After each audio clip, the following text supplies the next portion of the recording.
प्रसंग आता है, किशोरी जी यमुना जी के तट पर नित्य एक तोते को अपने हाथ पर बिठा करके उसको सुंदर सुंदर ठाकुर जी के नाम याद कराती हैं। केशव, माधव, मधुसूदन, गोपाल, मनोहर, ये सब नाम उस बालक को, उस सुख पक्षी को याद कराती हैं। तोते का स्वभाव होता है वो रट लेता है, जो भी कुछ उसको रटाओ सब याद कर लेता है।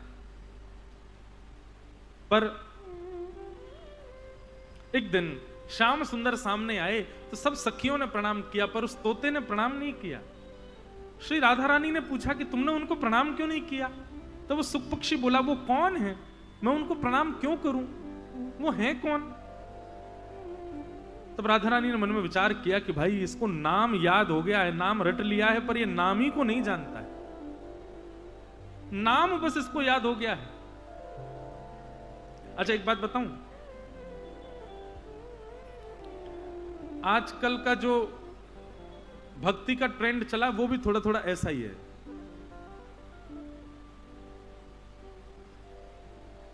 हरे कृष्ण महामंत्र याद है, श्री कृष्ण गोविंद हरे मुरारे हे नाथ नारायण वासुदेव याद है, ओम नमो भगवते वासुदेवा द्वादशाक्षर मंत्र याद है, और उसको गाते हैं, नाचने के लिए गाते हैं, खूब जोर जोर से गाएंगे और नाचेंगे, उस पर खूब आनंद करेंगे। पर उनसे पूछो, बताओ भगवान का नाम मधुसूदन क्यों है?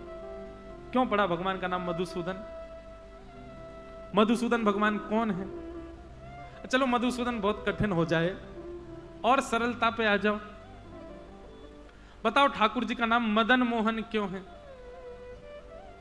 चलो और सरलता पे आ जाओ, श्री ठाकुर जी का नाम गोविंद क्यों है?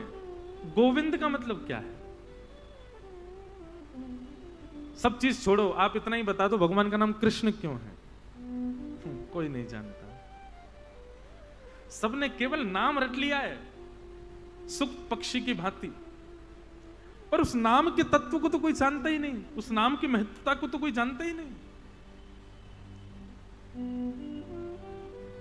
यही बात किशोरी जी ने मन में विचार की कि इस सुख पक्षी को नाम तो याद हो गया है, पर ये नाम ही को नहीं जानता है, और जब तक नाम ही को नहीं जानेगा तब तक नाम रटने से वो फल नहीं मिलेगा जो मिलना चाहिए। नामी को जानकर के नाम गाएगा तो प्रेम चित्त में आएगा, बिना नामी को जाने नाम गाएगा तो कुछ भी नहीं प्राप्त कर पाएगा। तब किशोरी जी ने सुख पक्षी से कहा, यदि तुम हमारा आश्रय चाहते हो, यदि तुम चाहते हो कि तुम हमारे साथ सदा निवास करो, तो जो नाम हमने तुमको याद कराए हैं उस नाम के नामी को पहले जान करके आओ, तभी हम तुमको स्वीकार करेंगे। बहुत ध्यान से सुनिएगा, सुखदेव जी महाराज श्री जी के बिना तो रह ही नहीं सकते, किशोरी जी के बिना तो रह ही नहीं सकते। तब सुखदेव जी ने विचार किया, किशोरी जी का सानिध्य मिले उसके लिए मैं इन्हें नामी को जानूंगा। और तब सुखदेव जी महाराज पृथ्वी पर आए, महादेव पार्वती जी को अमर कथा सुना रहे थे, वहीं बैठ करके पूरी कथा सुनी, छुप करके कथा सुनी। पार्वती जी ओम शब्द का उच्चारण करने में कहीं मूर्छा में चली गई, कहीं भावावेश में चली गई, तो उनके मुख से निकलने वाले ओम शब्द को वो सुख पक्षी गाने लगा।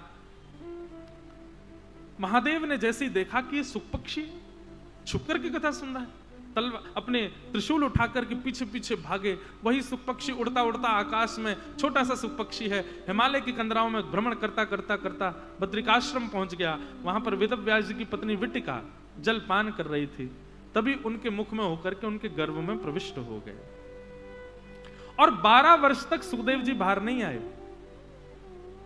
12 वर्ष बाद जब बिटिका को अंदर ही अंदर श्लोक सुनाई देने लगे, तब उन्होंने वेदव्यास जी से कहा, तब वेदव्यास जी ने प्रार्थना की, तब सुखदेव जी का प्रादुर्भाव हुआ 12 वर्ष बाद। और जन्म लेते ही माता पिता को छोड़ के चले गए वन में, देखा भी नहीं पलट करके। आज वेदव्यास जी ने जब भागवत की रचना की तब मन में विचार किया, मेरा एक पुत्र है जो जन्म लेते ही वन में चला गया था, सुखदेव। यदि वो भागवत का प्रचार प्रसार अपनी वाणी से करे तो घर घर में जन जन में पहुंचाया जा सकता है। लेकिन सुखदेव को बुलाऊं कैसे? 2 उपासना होती है भगवान की, एक तो सगुण साकार और एक निर्गुण निराकार। सगुण साकार ब्रह्म कैसा है? उनके आंख भी हैं, उनकी नाक भी है, कान भी है, जीभ भी है, होठ भी हैं, हाथ भी हैं, पैर भी हैं, सब कुछ है। जिनके हम उपासक हैं, मैं और आप, वो हैं सगुण साकार भगवान। पर कई लोग निर्गुण निराकार भगवान के उपासक होते हैं। निर्गुण निराकार कैसे होते हैं? जैसे निर्गुण तो नहीं पर निराकार भगवान के रूप में हम शंकर जी को पूजते हैं शिवलिंग के रूप में। वो कौन है? निराकार मोंकार मूलम तुरीयम गिरा ज्ञान गोती तमीशम गिरीशम। वो निराकार है, उनका कोई आकार नहीं है। पर हम जिन ठाकुर जी के उपासक हैं उनके नेत्र भी हैं, उनकी नाक भी है, उनकी जीभ भी है, उनके होठ भी हैं, हाथ भी हैं, पैर भी हैं, सर्वांगीण अंग है। पर निर्गुण निराकार के उपासक जो होते हैं उनके भगवान का रूप नहीं होता, उनके भगवान कोई अलग नहीं होते, वो हमारे जैसे ही होते। पर वो निर्गुण निराकार ब्रह्म को देखते हैं, उसका कोई आकार नहीं है, उसका कोई गुण नहीं है, वो बस परब्रह्म है। बहुत कठिन है निर्गुण निराकार की उपासना। कबीरदास जी के कई भजन निर्गुणी भजन है, उसमें ठाकुर जी का रूप नहीं है, बस परब्रह्म है।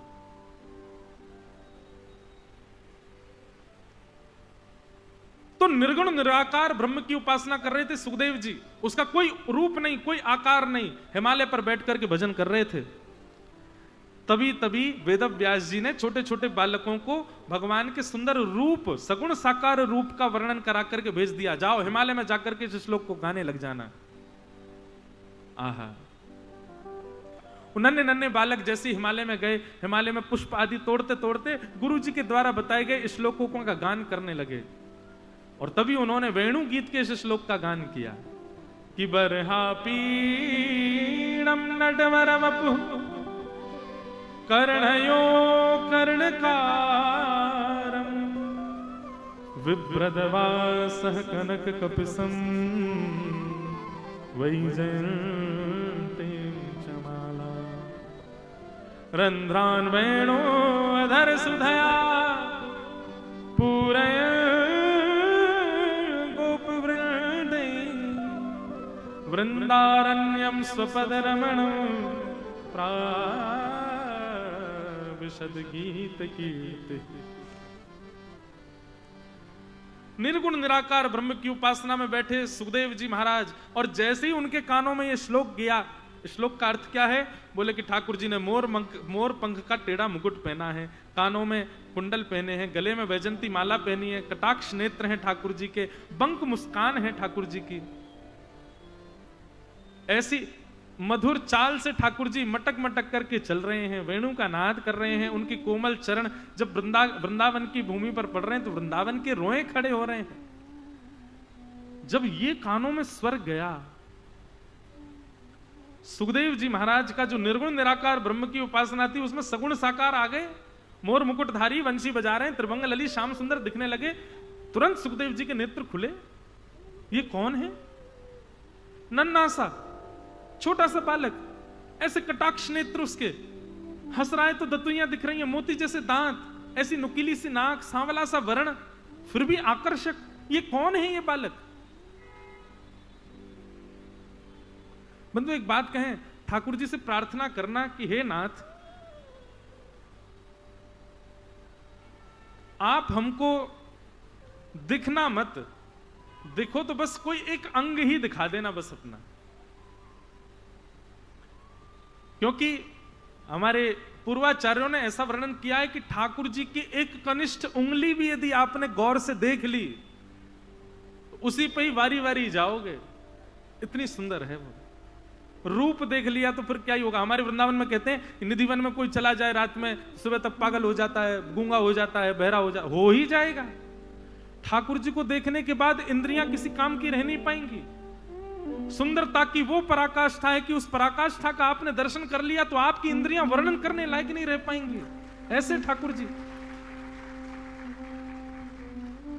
अभी हमने एक पद गाया 3-4 दिन पहले ही, वो आया, उसमें गोपी क्या कहती है? नैनन में ही राखूं पिया तो है, हे मेरे प्यारे मैं तुझे सदा अपने नेत्रों में रखूं। कैसा है तुम्हारा रूप? बोले तुम्हारी एक रों की छवि पर जगत वार सब लाखूं। बोले श्याम सुंदर का एक रोआ कैसा है? आपको कोई सुंदर दिखे तो आप 500 की नोट निकाल के उस पर वार दो, कोई और सुंदर मिले तो सोना चांदी ला करके वार दो, कोई और सुंदर मिले तो महाराज अपनी संपत्ति वार दो, लेकिन गोपी कह रही है, बोले श्याम सुंदर की बात मत करो, श्याम सुंदर का एक रोआ इतना सुंदर है कि पूरे जगत को वार दो, इतना सुंदर है। तुमरी एक रों की छवि पर जगत वार सब लाखों, पिया तो है नैनन में ही राखूं। भेंटूंगी अंग सकल सांवल को, एक एक अंग से मिलूंगी श्याम सुंदर के। भेंटूंगी अंग सकल सांवल को, अधर सुधा रस चाखूं। और किसी दूसरी गोपी ने कहा, अब जब तू भेंट करेगी तो मुझे बताएगी कैसे मिले श्याम सुंदर। बोले ना, रसिक प्रीतम संगम की बातें काहू सो नहीं भाकूं, किसी को नहीं बताऊंगी, पिया तो है नैनन में ही राखूं। रसखान, उसको सुंदरता बड़ी प्रिय थी। कहीं भी सुंदर दृश्य देख लेता था तो आकर्षित हो जाता था, बिना बोले रह ही नहीं पाता था।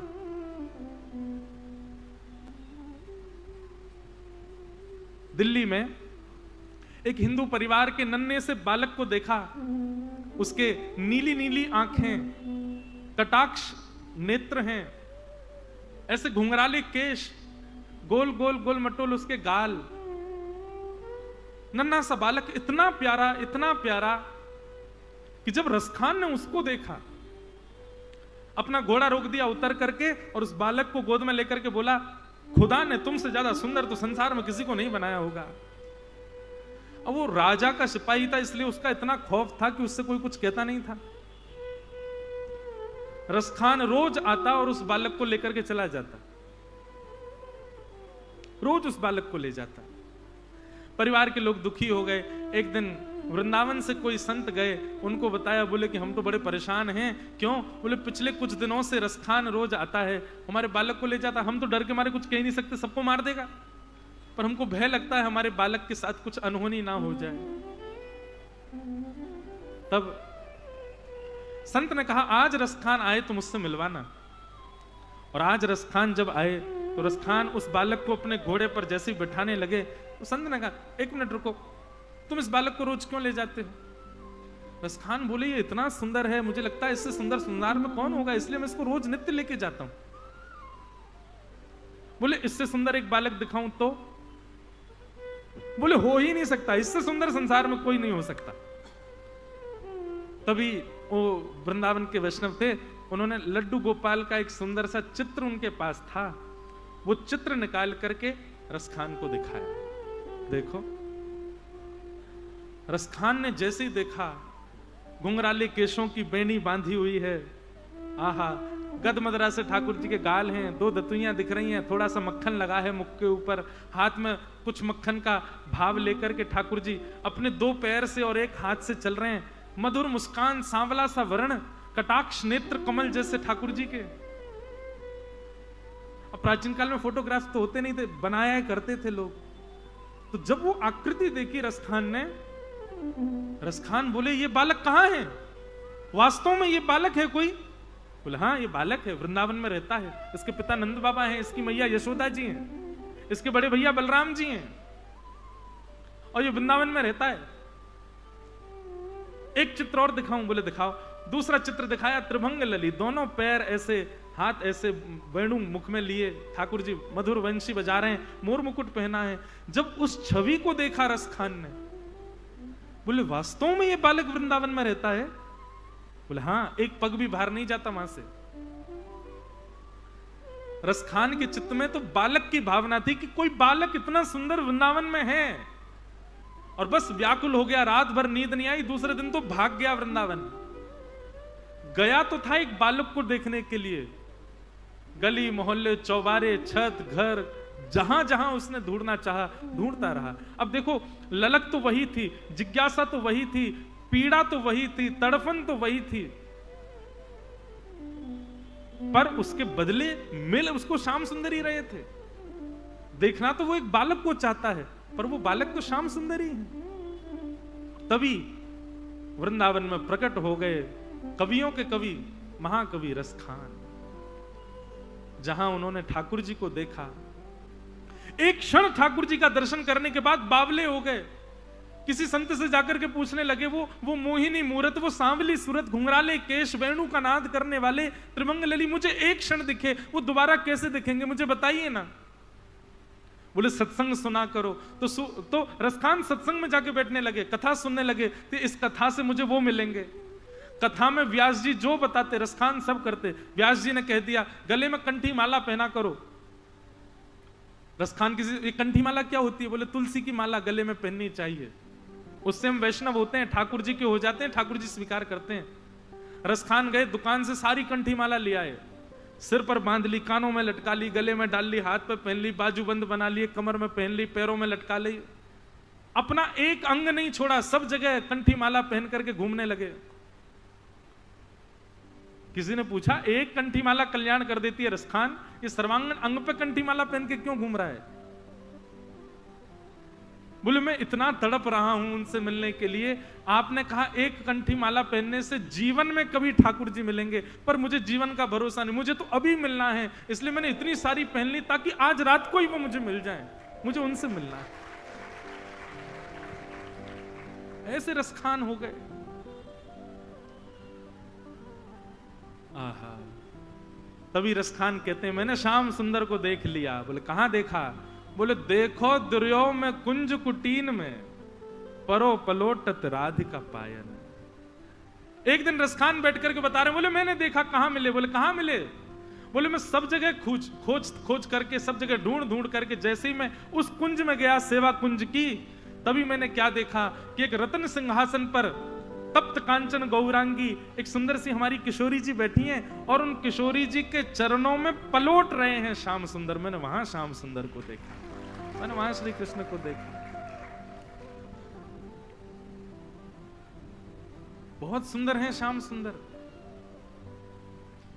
तो इसलिए भैया ठाकुर जी से यूं कहो कि आप कोई अपना रोया ही दिखा देना हमको, पूरे तो मत दिख जाना। कहीं आप पूरे दिख गए तो फिर भैया क्या हो जाएगा, बावले हो जाओगे, नेत्रों से फिर किसी और को देख नहीं पाओगे, मुख से कुछ बता नहीं पाओगे, कानों से कुछ और सुन नहीं पाओगे, फिर तन की स्थिति विचित्र ही हो जानी है।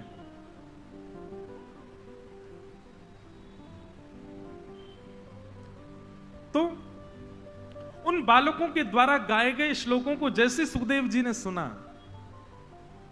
और उस श्लोक में जैसे वर्णन देखा, त्रिभंग लली मोर मुकुट पहना है, कानों में मत्साकृत मकराकृत कुंडल पहने हैं, दौड़ करके उन बालकों के पास सुखदेव जी गए और जाकर के कहने लगे तुम जिस श्लोक को गा रहे हो, उस श्लोक में जिसका वर्णन कर रहे हो वो कौन है?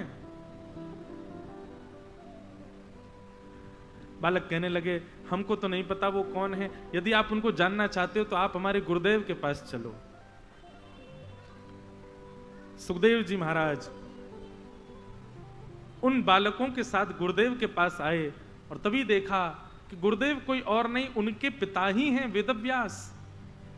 चरणों में प्रणाम करते हुए कहा पिताजी ये वरहा पीड़म नटवर वपुः कर्णयो कर्णकारम, इतने सुंदर रूप का वर्णन जो आपने किया ये कौन है, मुझे इनके बारे में जरा बताओ।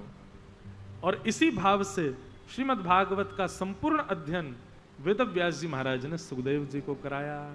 बोलो श्रीमद् भागवत महापुराण की। और सुखदेव जी ने फिर वही भागवत की कथा गंगा के तट पर जाकर के परीक्षित जी को सुनाई।